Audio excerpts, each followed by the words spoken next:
મજામાં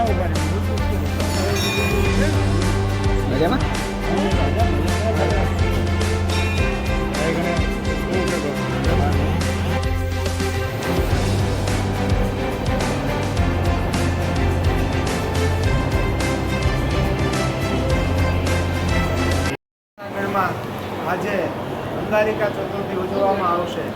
સવારે 8 કલાકે મંગળા આરતી દર્શન, બપોરે 12:30 કલાકે રાજભોગ આરતી દર્શન, 4 થી 6 બહેનોનો સત્સંગ રહેશે અને સાંજે 7 કલાકે મહા ઉત્સવ આરતી દર્શન થશે।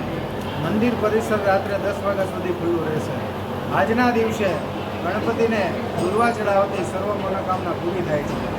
અંગારકી ચોથ એક રહેવાથી વર્ષની 21 ચોથનું પુણ્ય મળે છે। જય ગણેશ।